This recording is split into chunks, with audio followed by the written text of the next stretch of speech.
Bismillahirrahmanirrahim. Assalamualaikum warahmatullahi wabarakatuh.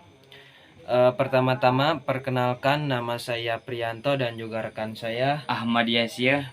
Kami berdua dari Fakultas Surya Kencana Cianjur semester 3 akan melaksanakan tugas akhir tahun atau UAS semester 3. Yang alhamdulillah kami ditugaskan untuk observasi dan penelitian suku Baduy tentang keseniannya. Dan alhamdulillah 2 minggu ke belakang saya dan juga rekan saya telah meneliti langsung, terjun langsung ke Kampung Cikesik, kampung yang tertua di suku Baduy. Kami di sana mengetahui hal-hal baru dan lebih mendalam tentang kesenian yang ada di suku Baduy Dalam. Kami nginap di suku Baduy Dalam agar lebih, kan kalau suku Baduy luar sudah mulai tercampur dengan adat-adat sekarang, tapi kalau suku Baduy Dalam itu masih sangat sekali jauh dari era sekarang. Oke, lanjut saja kita ke materi. Masyarakat Baduy tidak mengenal banyak seni dan tari secara lugas, seperti halnya suku pedalaman lainnya yang ada di Indonesia. Contoh suku Baduy yang ada di Indonesia seperti suku Dayak, suku yang ada di Papua, kan mereka itu sangat lugas sekali tentang keseniannya. Beda dengan suku Baduy. Suku Baduy itu hanya memiliki 3 kesenian, yaitu seni musik, seni ukir, dan juga seni gambar gitu. Oke, lanjut. Kalau dari seni musik, mereka mempunyai ada 5 seni yang sering mereka lakukan di saat-saat acara tertentu. Contoh dalam mau menanam padi, terus pernikahan, sunat, dan meninggal, dan hari perayaan-perayaan besar di suku Baduy itu. Contoh keseniannya yaitu kecapi, angklung buhun, kerinding, suling, dan gambang. Tadi kita mendengar kecapi. Kecapi digunakan di suku Baduy itu beda dengan kecapi yang hal masyarakat ramai yang mereka lakukan. Alat musik kecapi mereka itu terbuat dari kayu 12 senar, bajak tipis. Biasanya musik kecapi di sana itu digunakan untuk mengiringi berbalas pantun sebagai sarana hiburan yang dilakukan di luar bulan Kawalu. Jadi di sana itu alat musik kecapi digunakan untuk berbalas pantun. Kan di mereka tidak ada gadget, tidak ada handphone, dan tidak ada keramaian yang seperti kita lakukan. Halnya anak muda dan juga orang tua di zaman sekarang, mereka hanya bisa berpantun dengan tetangga, dengan orang tua, dan diiringi oleh alat musik kecapi. Dan yang kedua adalah angklung buhun, merupakan kesenian angklung yang alatnya terbuat dari bambu. Sama, kalau mereka juga terbuat dari bambu. Bedanya, angklung di Baduy itu berukuran sangat besar dan memiliki tinggi antara 50 cm hingga 150 cm. Beda halnya dengan angklung-angklung yang lainnya gitu. Dan mereka itu khususnya alat musik angklung, di mereka itu ada 9 buah alat musik angklung yang mereka beri nama. Dari 9 buah itu, yang satu namanya indung, yang keduanya adalah ringkung, dongdong, gunjing, indung letik, engklok, torolok, dan 2 buah roer. Jadi saya juga susah mengatakan nama-nama alat mereka itu. Tapi angklungnya itu tidak jauh berbeda dengan angklung-angklung yang sering kita lihat di televisi. Tapi mereka juga menamakan angklung itu bukan semata-mata hanya sebagai nama. ada sejarah dan juga filosofinya gitu. Dan yang selanjutnya ada alat musik di sana itu yang namanya krinding. Krinding merupakan kesenian yang unik karena dibuat dari sebilah bambu dengan diameter 2-3 cm dengan panjang sekitar 60-60 cm dengan sempalan di ujung bambu yang berukuran 5 cm. Jadi mereka mempunyai alat musik krinding itu beda dengan alat-alat musik yang sewajarnya gitu di Baduy itu. Dan ketiga ada yang namanya gambang, semacam gamelan. Kalau di era-era sekarang itu namanya gamelan, tapi di sana itu gambang yang dimainkan untuk hiburan pada saat perayaan pernikahan atau hinatan dan juga panen. Jadi gambang ini dirayakan oleh mereka di saat mereka gembira, contoh di hari perayaan pernikahan, di hari panen, dan juga hitanan atau sunat untuk anak-anak mereka yang kaum laki itu mainkan musik gambang.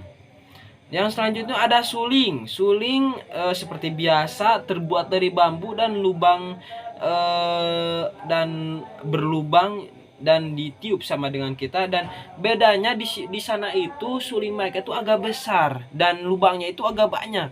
Saya juga nggak tahu, tapi keluar musiknya itu sangat merdu sekali di telinga.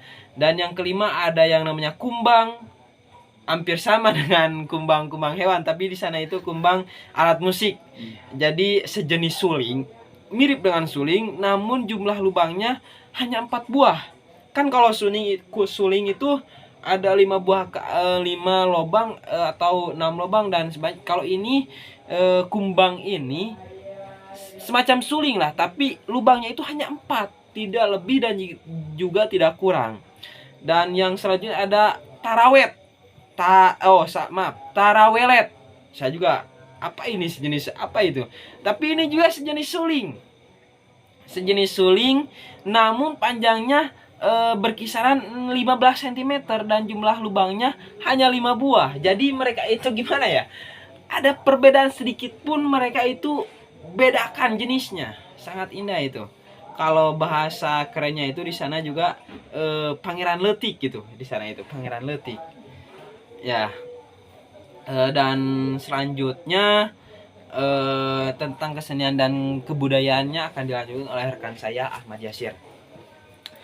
Baik, adapun kebudayaan di suku Baduy yaitu saya kemarin menanyakan yaitu tentang pemakaman. Adapun pemakaman di suku Baduy yaitu sama seperti di kita, tapi di suku Baduy itu ketika ada yang melayat, hari pertama yaitu dia bawa beras, dan yang ke 1, 2, 3 bawa beras, dan yang ketiga bawa makanan, dan yang keempat membawa nasi gitu, makanan ringan. Yang keempat 4, 5 sampai 6, dan yang hari ketujuh yaitu harus membawa nasi gitu.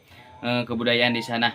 Adapun pemandiannya di sana itu kebudayaannya harus memakai sirih, daun sirih gitu memandikannya. Memakai air juga gitu. Lalu bantalnya itu memakai tangkal pohon pisang emas gitu. Jadi harus memakai pohon pisang emas, tidak boleh tidak boleh memakai pohon selain pohon emas gitu. Mungkin itu. Dan di sana tidak ada istilah melayat gitu. Tidak ada istilah ngalayat di makam. Jadi ketika sudah 7 hari maka dianggap sudah tidak ada gitu. Jadi tidak ada istilah ngalayat di makam. Jadi kalau mau mendoakan ya di rumah saja gitu. Mungkin itu kebudayaan yang saya dapatkan di suku Baduy. Ya, tambahan dari saya sedikit lagi tentang perbedaan. Jadi di sana itu suku Baduy itu ada dua, terbagi 2 bagian. Ada suku Baduy dalam dan juga suku Baduy luar. Yang pada kita lihat jauh berbedanya itu hanya dari pakaian mereka dan dari larangan-larangan hukum adat mereka. Kalau suku Baduy luar, mereka itu sudah bisa memegang HP sudah bisa mengendarai kendaraan seperti umumnya seperti kita, dan juga sering keluar jauh dari kampung mereka, tapi mereka tetap memegang hukum adat dan juga istiadat mereka, dan ada larang-larangnya. Kalau suku Baduy Dalam, mereka itu tidak boleh memegang HP, tidak boleh kamera, dan juga tidak boleh menaiki kendaraan seperti suku Baduy luar.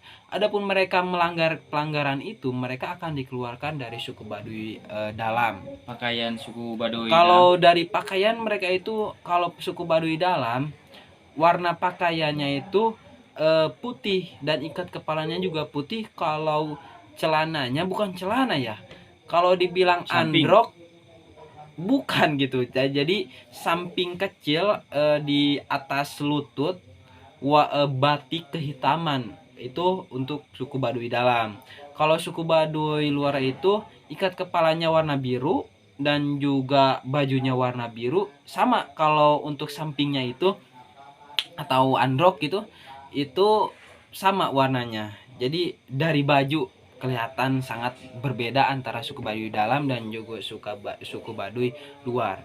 Dan untuk kampung di sana itu hanya 3 suku Baduy itu, yang asalnya hanya satu, yaitu kampung Cikesik. Jadi sekarang bertambah 2, jadi ada 3 kampung: Cikesik, Cibeo, dan Cikatawarna. Dan yang selanjutnya mereka mata pencaharian mereka itu hanya dari tani. Contoh, mereka itu hanya berladang, menanam padi untuk makanan kesehari-hari mereka. Soalnya makanan pokoknya itu sama dengan kita, warga Sunda, seperti biasa, yaitu nasi gitu. Dan buah-buahan seperti durian, terkenal banget durian Baduy itu sangat enak sekali dan juga Mantap. murah gitu di Ya. sana itu. Ya begitulah. Dan di sana itu tidak ada pendidikan non formal dan juga formal. Mereka menganggap kalau anak itu tidak boleh lebih pintar dari orang tua, lebih khusus dari olot. Soalnya di sana itu dipimpin oleh olot dan puun kalau di sana itu. Dan juga hal penerima tamu di sana ada lurah juga. Ada lurah, tapi pengangku adatnya di sana itu adalah puun dan olot gitu. Jadi di sana itu tidak ada pendidikan sekolah, tidak ada pendidikan agama-agama yang lainnya. Soalnya mereka percaya agama mereka itu adalah Sunda Wiwitan. Jadi mereka percaya adanya Allah gitu. Tapi mereka gimana ya? Saya juga gak pernah mengerti lah gitu. Soalnya saya meneliti di sana tentang kesenian, jadi fokus dengan kesenian gitu. Pada intinya mereka itu beragama Sunda Wiwitan gitu. Percaya dengan Nabi Adam, bukan kayak kita Nabi Muhammad gitu.